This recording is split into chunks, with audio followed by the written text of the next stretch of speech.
New York's housing crisis has ignited a fiery political battle between two candidates with starkly different visions for the city's future. At the heart of this clash lies a deceptively simple question: who truly deserves access to New York's prized rent-stabilized apartments? But here's where it gets controversial. The debate has turned personal, with former Governor Andrew Cuomo launching a scathing attack on his mayoral rival, Zohran Mamdani, over his housing situation.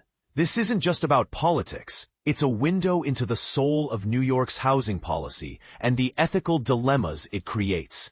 Cuomo recently took to social media with a provocative post demanding that Mamdani vacate his rent-stabilized apartment in Queens. Labeling the 33-year-old legislator a very rich person, Cuomo argued that Mamdani's $2,300 a month one-bedroom unit could be better used by a homeless family. The post went viral, reigniting a decades-old debate about whether income restrictions should apply to New York's 1 million rent-stabilized units, 40% of the city's rental market. But this is the part most people miss. The same Cuomo who criticized Mamdani is a multi-millionaire currently paying $8,000 per month for a luxury midtown apartment, having moved from the affluent Westchester suburbs. The irony deepens when you consider Mamdani's background.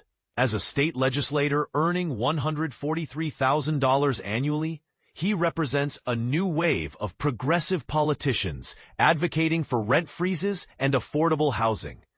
He recently defeated Cuomo in the Democratic primary by a landslide, yet now faces a relentless personal attack from the establishment. Cuomo's campaign has escalated to using millennial slang and repeatedly invoking the term privilege, even coining a proposed law dubbed Zohran's Law that would bar wealthy tenants from renting stabilized units if their rent costs less than 30% of their income. This proposal has sparked fierce debate among housing experts.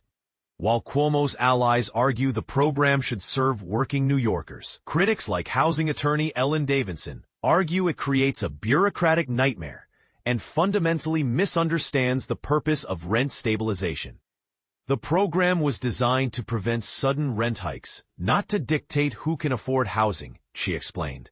Meanwhile, the Real Estate Board of New York, despite backing Cuomo in the primary, remains silent on the proposal, leaving many to wonder if the former governor is truly addressing housing insecurity or simply weaponizing the issue for political gain. The controversy highlights a deeper paradox. Rent stabilization exists to protect neighborhood stability, yet it often allows middle and high-income earners to occupy units that could otherwise house lower-income residents.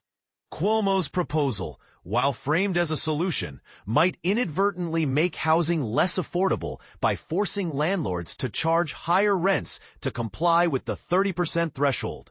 Mamdani's campaign has seized on this, calling the plan desperate and out of touch, and accusing Cuomo of prioritizing Republican donors over New Yorkers in need.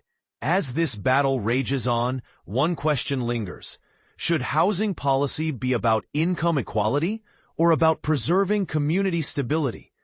Do you believe rent regulations should be means-tested, or do they serve a different purpose altogether? Share your thoughts in the comments below. This is a conversation New York can't afford to ignore.